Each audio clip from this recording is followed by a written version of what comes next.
तो आई भैया नमस्ते प्रणाम।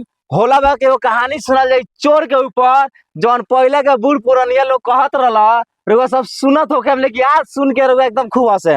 तो भोला बाबा हाँ सुनाई तो तनी चालू करी, मात्र 2 से 3 मिनट कहानी बा, सुनिया खूब हंसी। ए बाबू एगो बूढ़ रहे।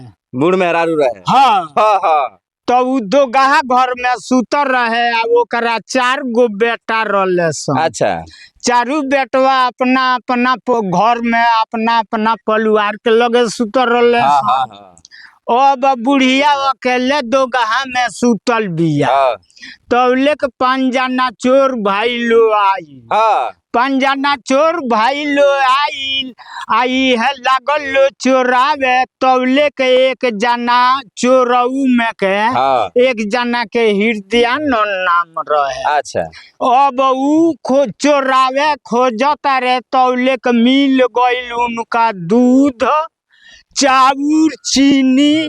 हाँ। अब ऊ चोरावल छोड़ के लागता रे खीर बनावे। अच्छा। हाँ चोरावा कोई रहला तो हाँ चाउर देख के लगला खीर बना। हाँ खीर बनावे लगले। हाँ अभी डबकते रहे। हाँ तौले के बुढ़िया वही जो सूत के खटिया पर नाक घींचतिया। क्या खींचता रहना किया। अच्छा वाह, बड़ी भाव हो। बुढ़िया यह कहतिया अभिन खीर डबकता, तौले को वही में से एक कलछुल निकाल के आ बुढ़िया के मुहवा पर ध देता रे चोरावा। हाँ अच्छा। ए बुढ़िया माई तनी सीखबू जे मीठ भइल बा। अच्छा बुढ़िया सुतर रहली। हाँ खराटा मारत रहली। हाँ आ चोरऊ का कहले कि हाँ गौर में खीरवा डाल दली मुंह में। हाँ अभी डबकते रहे। चोरवा डाल दला। हाँ डाल दलस मुँहे पर एक कलछुल धो देलस। कहलस आ कहला जे बुढ़िया माई तनी चीखबू जे मीठ भइल बा। तो बोले कि ये बुढ़िया के थुथुन जोर जाता। अच्छा। ये बुढ़िया माई को तारी अरे बुढ़िया माई जब लागो तारी चिल्लाए। तौले के चारू पतोहिया उठ के आ दौड़ल बाड़ी सन। हाय बुढ़िया बड़ी सत खेलन हिया। रोज दूधवा के खीर बना बना खा गले ले आ कोयले जे बिलार खइलस। आज पकड़ाइल बड़ी। आज पकड़ाइल। आज बूढ़ाठ पकड़ाइल बिया।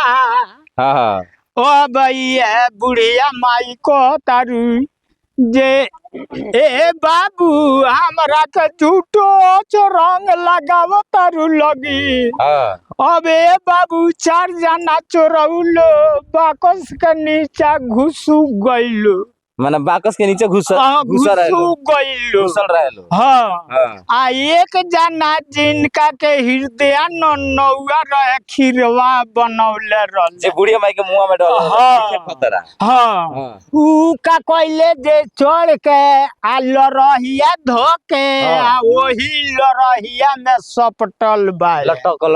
हाँ तब लेके बुढ़िया के पतो जब बोले लगली बुढ़िया के डांटा कह तारी बुढ़िया माई जे बाबू बुढ़ारी समय हमरा के झूठो रंग लगाव तारू लगी। अगर हम दूध पिया तो खेबा कुछ बना के खा तो हो खे तो ऊपर के हृदयानंद जानो तो होई है। ऊपर वाला जानो तो ऊपरे वाला जाना तो होई है। अब ऊ कहता जे बस बुढ़िया तो देख ले खाली हमरा के देखले बड़ी। हाँ आ हमरे के देखो तारू चोरो कहे लगो। हाँ अच्छा हमरे के देखो तारू आ हौ बकासवा के नीचवा 4 जना घुसल बालो तो नहीं खुद देखो। उ नहीं खसलौ को। उ नहीं खसलौ को। वो लोग के नहीं को।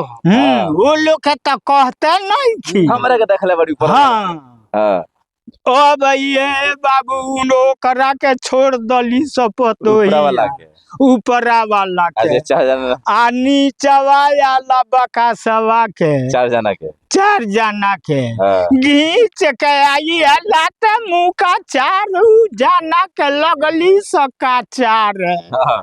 ए बाबू खान कूट के भाई लोग के लाशा प्याज निकाल दली सन हाँ।